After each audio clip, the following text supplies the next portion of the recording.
का पूजन होगा। आज से नवरात्र शुरू हो रहे हैं तो 9 कन्याओं का पूजन करेंगे संस्था के लोग। इसके बाद आपके विद्यालय में जो गर्ल्स फर्स्ट क्लास में फर्स्ट सेकंड थर्ड सेकंड में फर्स्ट 12th का हर क्लास की फर्स्ट सेकंड थर्ड गर्ल्स को सम्मानित करेंगे, मेडल बनाएंगे। ये है आज का प्रोग्राम। उसके लिए हम लोगों को समय दिया, उसके लिए बहुत आभारी हैं यहाँ के प्रिंसिपल सर को, यहाँ के समस्त स्टाफ को और हमारी वंदना दीदी और गोविंद भाई को, जिन्होंने इस कार्यक्रम को आगे बढ़ाने का जो प्रयास किया है वो बहुत सराहनीय कार्य है। पूरे ग्वालियर अंचल में हमारी दीदी का नाम, वंदना दीदी का नाम सभी लोग जानते हैं कि बेटी कल है। ऐसी एक सामाजिक संस्था है जो बेटियों को आगे बढ़ाने का कार्य कर रही है। सामाजिक संस्था बहुत होती है, लेकिन इन्होंने तन से, मन से और धन से इस संस्था को आगे बढ़ाने का जो कार्य किया है बहुत ही सराहनीय है। इसके लिए बहुत बहुत धन्यवाद। जय हिंद, जय भारत। वंदना भूपेश देवी जी स्कूल के 10वीं त्रिपाठी मैडम, प्रताप सिंह जी प्राचार्य जी, यहाँ पर उपस्थित सभी शिक्षिकाएं और सबसे महत्वपूर्ण बालक और बालिकाएं, आज कन्याओं का पूजन है। माता जी आज से 9 दिन की नवरात्रि शुरू हो गई है। जो हम देख रहे हैं, वंदना जी इस तरह के बहुत प्रोग्राम करती हैं, बहुत पिछले 15 साल से लगभग ये कार्य कर रही हैं। उनके उत्कृष्ट कार्य जितने भी रहते हैं, चाहे वो छात्राओं का सम्मान हो, कन्या पूजन हो, घर घर जाकर कौन सा करते हो आप, वो बैठी हुई है कहाँ इस देखो, मैं ग्वालियर की बात नहीं कर रहा हूँ, मैं पूरे देश की बात कर रहा हूँ। किसको कन्याओं के बारे में सोचने की जरूरत पड़ रही है। ऐसे वंदना भूपेश प्रेमी जो कन्याओं के लिए सोच रहे हैं, कन्याओं के लिए काम कर रहे हैं और समाज में इतना दे रहे हैं, इतने बच्चों को आगे बढ़ा रहे हैं। और इन्हीं में से आज जो बच्चे सम्मानित होंगे, निश्चित तौर से आज नहीं, जब वो IAS बनेंगे, IPS बनेंगे, डॉक्टर बनेंगे, इंजीनियर बनेंगे, बड़े पदों पर जब पहुंचेंगे तो उनके दिल और दिमाग में ये अवश्य रहेगा कि मैं कभी मेरे को मॉडल स्कूल में मैं इस क्लास में पढ़ता था और वंदना भूपेश प्रेमी ये बेटी है तो सामाजिक संस्था के द्वारा मुझे सम्मानित किया गया था। और जो सर्टिफिकेट आपको मिलेगा और जब आप बड़े होंगे, आपकी कड़ी में ये सर्टिफिकेट हमेशा याद दिलाता रहेगा। एक पेड़ बनता है, आप लोग पेड़ लगाते हैं क्या? तो आज हम जो बीज बोते हैं उससे पेड़ होता है और उसमें फिर क्या लगते हैं? फल। तो आज जो हम मेहनत करेंगे वो हमारे आगे काम आएगी।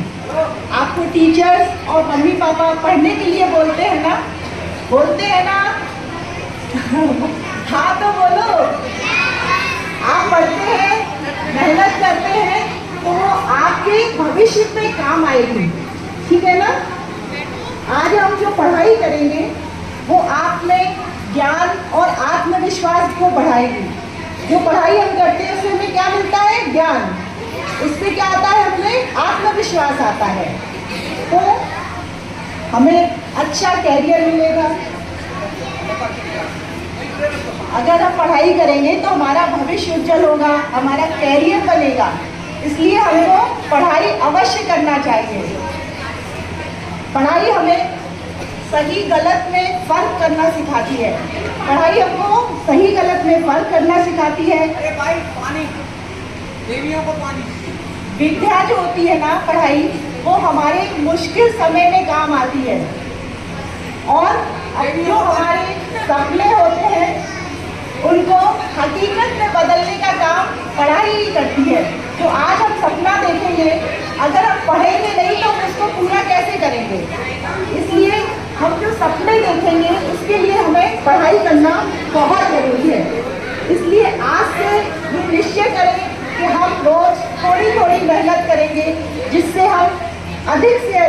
पढ़ाई करेंगे और अपने सपनों को कभी छोटा नहीं होने देंगे। भारत माता की वंदे वंदे। बिल्कुल हमारे बच्चे पूरे एनर्जेटिक हैं, सुबह सुबह घर से आए हैं, मस्त फुल एनर्जी में हैं। आज बेटी है तो कल सामाजिक संस्था का model government higher secondary school में उत्कृष्ट छात्रा सम्मान है। इस हेतु आज हम इस स्कूल में आए हैं, इस प्रांगण में आए हैं, तो मैं सर का बहुत बहुत धन्यवाद देती हूँ। एक बार जोरदार तालियां सर के लिए बजाएं। आज बहुत खुशी का अनुभव हो रहा है। हमारे बीच में रश्मि त्रिपाठी दीदी भी हैं जो CWC की मेंबर भी हैं, उनके लिए भी जोरदार तालियां बजाएं।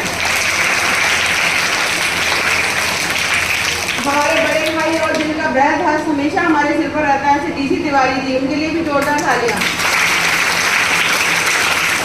संस्था की वॉलेंटियर काजल पुष्पा, उसके लिए भी जोरदार तालियां बजाएंगे। आज हमारे साथ हमारे बीच में हैं। और बेटो आपने उत्कृष्ट छात्रा सम्मान लेने के लिए आए हैं, तो उत्कृष्ट हम कब बनते हैं? एक तो मम्मी पापा हमें ध्यान रखते हैं, पढ़ाते हैं घर पर। दूसरा, विद्यालय में कौन ध्यान रखते हैं हमारा, हमें कौन पढ़ाते हैं? टीचर्स। तो जोरदार तालियां सारे टीचर्स के लिए। अब हमने मंच के लिए तालियां बजा ली टीचर्स के लिए, लेकिन मेहनत तो हमने भी की है ना, की है कि नहीं? तो खुद के लिए जोरदार तालियां। आज इस विद्यालय में मैं दूसरी तीसरी बार आई हूँ, कई बार आ चुकी हूँ, लेकिन बहुत अच्छा लगता है। व्यवस्थित बच्चे, बिल्कुल वेल ड्रेस्ड अप, एकदम साफ सुथरे, तो मन बहुत प्रफुल्लित है। आप सभी को बहुत बहुत शुभकामनाएं देती हूँ। साथ ही यहाँ के डायरेक्टर सर को भी शुभकामनाएं देती हूँ। पिछली बार जब मैं आई थी तो सर भी यही कह के आई थी कि दर्पण कॉलोनी ही नहीं, मैं चाहती पूरे मुरार और पूरे ग्वालियर में ये नंबर 1 स्कूल बने। एक बार स्कूल के लिए जोरदार तालियां। सर बहुत मेहनत करते हैं और अपने बच्चों पर भी मेहनत करते हैं, और टीचर्स भी यहाँ के बहुत अच्छे हैं। मैं बेटी है तो कल सामाजिक संस्था से आई हूँ। इस बार हमने 2100 छात्राओं को उत्कृष्ट छात्रा सम्मान से सम्मानित करने का बीड़ा उठाया है। तो पहले हम एक स्कूल में गए थे, अब हमारा एक दूसरा स्कूल है। क्योंकि 9 दुर्गा स्टार्ट हो चुके हैं, 9 दुर्गा का प्रथम दिन है, तो हमने 9 कन्याओं का पूजन करके इसको स्टार्ट करेंगे। बस बेटा आप सबसे एक ही बात करना चाहूंगी कि बेटी है तो कल सामाजिक संस्था की जरूरत हमें क्यों पड़ी, आपको पता है ना। आज भी जब घर में कन्या का जन्म होता है, हम बहुत पढ़े लिखे हैं, कहते हैं 21वीं सदी का भारत है, लेकिन फिर भी आज घर में जब कन्या का जन्म होता है तो सबके दिमाग में क्या आता है? काश बेटा हो जाता। आता है कि नहीं? मैं बिल्कुल सच बात कह रही हूँ, मुंह पे भले ही नहीं आया, लेकिन दिमाग में जरूर आता है सबके। क्या आता है? बेटी की जगह काश बेटा हो जाता। अरे यार, पहली बार में बेटा हो जाता, दूसरी बार का झंझट खत्म। ये बात आती क्यों है दिमाग में, मेरे समझ में नहीं आता। क्या बेटियां बेटों से कम है? नहीं है ना। बेटियों को भी भगवान ने उतना ही समृद्ध बनाया जितना बेटों को। संस्था बेटा विरोधी नहीं है, संस्था बेटों को भी चाहती है, लेकिन कन्या के जन्म पर हम ये ना बोलें कि काश बेटा हो जाता। इस उद्देश्य को ध्यान में रखकर हम लोग ये काम कर रहे हैं। आपको एक बात और बताना चाहूंगी कि हमारी संस्था पूरे ग्वालियर में मुबारक हो बेटी हुई अभियान के तहत भी काम करती है। जब किसी घर में कन्या का, आप सभी मेरी बात सुनिए, वो पहले यानी कि क्लास में उसकी स्टडी होने से पहले दूसरी बार क्लास में, तीसरी बार कहाँ, फिर से घर पे जाती है। तो इसके लिए हमें उस चैप्टर को रखना नहीं पड़ेगा। तो आज से याद करो, किसी भी चैप्टर को हमें कितनी बार पढ़ना है? जोर से आवाज नहीं आ रही है। पहली बार कब पढ़ना है? घर पर, दूसरी बार और तीसरी बार फिर से घर पर। अगर हम 3 बार किसी चैप्टर को पढ़ेंगे तो वो चैप्टर हमें रखना नहीं पड़ेगा, हमारी समझ में आ जाएगा। सही है बच्चों? दूसरी बात मैंने आपको क्या बताई थी कि घर पे हमें पढ़ाई की सिटिंग कितनी देर करना चाहिए, हम कितनी देर बैठ के लगातार पढ़ सकते हैं? कितनी देर पढ़ते हो आप सभी बताओ मुझे। 1 घंटा बैठ के पढ़ते हो, 2 घंटा, 3 घंटा, कितनी देर बैठते हो कि 5 मिनट में ही आपको भूख लगने लगती है? कम से कम 3 घंटे की सिटिंग। ये 3 का फॉर्मूला याद कर लीजिए। 3 बार हमें चैप्टर पढ़ना है, 3 घंटे की सिटिंग हमें होना चाहिए। और इस सिटिंग को अगर हम 4 घंटे 5 घंटे में भी बढ़ा लेंगे तो ये आपके लिए क्या होगी? आगे के रास्ते खोलेगी। आप मेरी बात सुन रहे हो बच्चों? हमें बैठने पढ़ाई करते समय लगातार कितनी देर पढ़ना चाहिए? पहली बात मैंने क्या बताई थी, किसी भी चैप्टर को कितनी बार पढ़ना है? हमें पढ़ाई करते समय सिटिंग कितनी घंटे की रखनी चाहिए? 3 घंटे की। और तीसरी बात मेरी बेटा, आपकी सबसे अच्छी दोस्त कौन होता है? आपका सबसे अच्छा मित्र कौन है? बगल वाला नहीं है, आपकी सबसे अच्छा दोस्त आपकी किताबें होती हैं।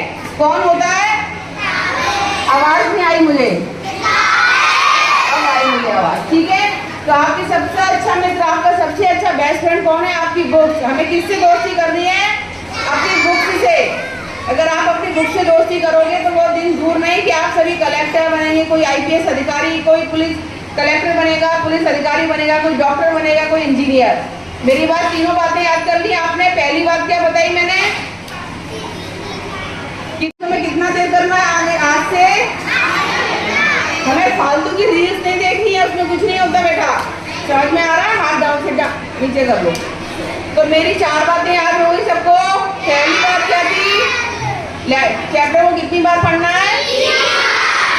अभ्यास स्टडी कितने घंटे बैठ के करना है?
उपासना वगैरह कम फॉरवर्ड नहीं आई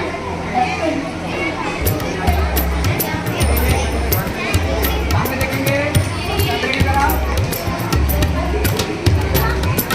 थैंक यू।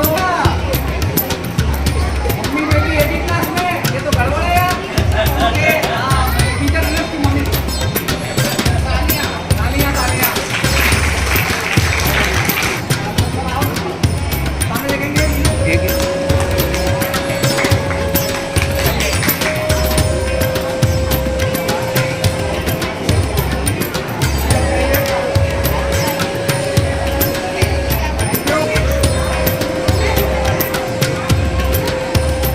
टीचर कहाँ है इनकी?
ये लेके जाइए।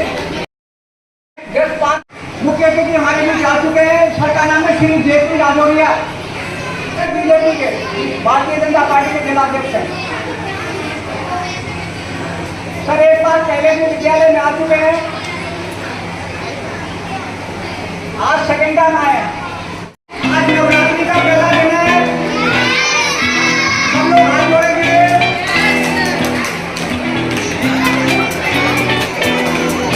पूजन को ध्यान से देखेंगे।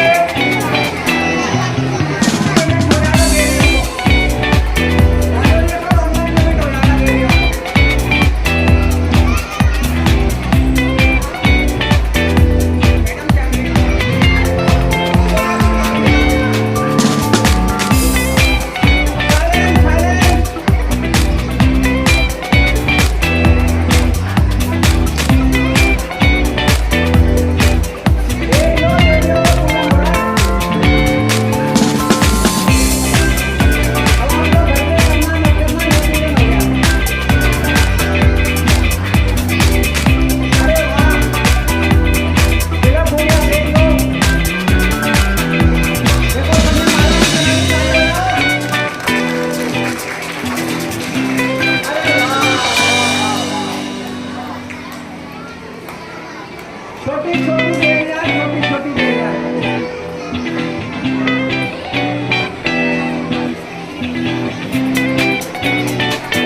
बेटी है तो करने के लिए तालियां भैया जोरदार तालियां। ग्वालियर का पहला स्कूल जहाँ पे 9 देवियों का पूजन हो रहा पहले दिन।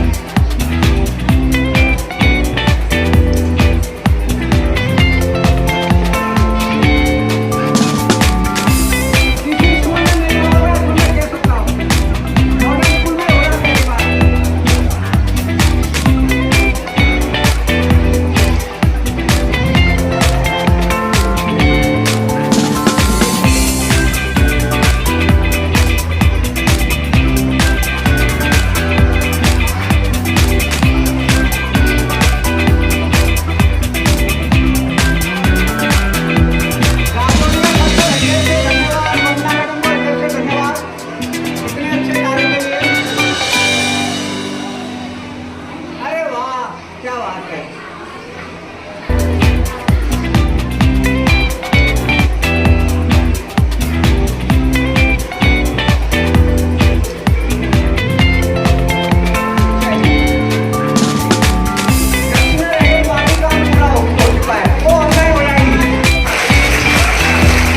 अभी सुबह जैसी कार्य में बहुत मैं सभी मंचासीन मुख्य अतिथियों से निवेदन करूंगी कि मंच के आगे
बेटी है तो कल है सामाजिक संस्था द्वारा मॉडल स्कूल के इस प्रांगण में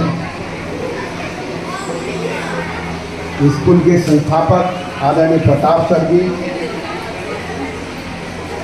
बेटी है तो कल की सामाजिक संस्था के प्रमुख आदरणीय श्रीमती वंदना भूपेंद्र प्रेमी जी,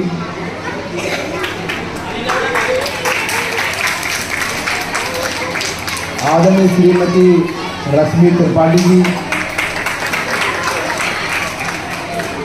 हमारे आदरणीय DC तिवारी जी, आदरणीय अरविंद कुमार गुप्ता जी और यहाँ बैठे गुरुजनों को प्रणाम करता हूँ। प्यारे प्यारे बच्चे और बच्चियों को सभी को स्नेह। आज के इस नव दुर्गा उत्सव के पहले दिन तो नौ दुर्गा आज से शुभारंभ हो रहा, तो सभी को बहुत बहुत शुभकामनाएं और बहुत बहुत बधाई। पहले ही दिन स्कूल में बेटी है तो कल की संस्था ने 9 देवियों का पूजन किया, उनका आशीर्वाद हम लोगों ने लिया। ये कार्यक्रम इसलिए होते हैं कि हम अपनी संस्कृति को पहचान कर रखें, हमारे संस्कारों को पहचाने, हमारी सभ्यता को पहचाने। ये कार्यक्रम इसलिए होते हैं। हमारा देश हिंदुओं का देश है, तो हमारी एक पद्धति है, धार्मिक पद्धति, धर्म के आधार पर चलने वाला हमारा देश है। और यहाँ बैठे बैठे प्यारे प्यारे बच्चे और बच्चियाँ, वैसे तो सारे समाज यहाँ रहते हैं, सारे धर्म रहते हैं, पर हमारे धर्म की अपनी एक पद्धति है जिसके आधार पर भारत चलता है, हिंदुस्तान चलता है। तो इन बच्चों को पता होना चाहिए कि हमारी संस्कृति क्या है, संस्कार क्या है, हमारे धर्म क्या है। ये लगातार कार्यक्रम चलते रहे, जिससे हम सब लोगों को पता है कि हमको ये काम भी करना पड़ते हैं। और जब हम बड़े हों तो इनको लगातार ऐसे सांस्कृतिक कार्यक्रम के माध्यम से इन कार्यक्रमों में भाग लें और घर में पूजा पाठ करते रहें। पर इसके साथ साथ अपने माता पिता की भी चिंता करें। जब आप बड़े हो जाएं तो उनकी भी अपने को चिंता करना, फिर शादी हो जाए, बाहर चले जाए तो बेचारे बूढ़े माता पिता घर में अकेले पड़ गए, ऐसा नहीं हो। इसके लिए आप सब लोगों को ये भी चिंता करना है, यहाँ गुरुजन बैठे हैं, उनको भी ये चिंता करना है कि बच्चों को ऐसे संस्कार दें, क्योंकि बच्चे भारत का भविष्य है। कल अलग अलग क्षेत्रों में भारत का नेतृत्व करेंगे। जब नेतृत्व करेंगे भारत के देश के स्तर से, प्रधानमंत्री चाहते हैं कि नए भारत का, नए जो अमृत काल होने वाला भारत का 2047 में, उसका नेतृत्व नए युवा पीढ़ी करे। इस अवसर पर मैं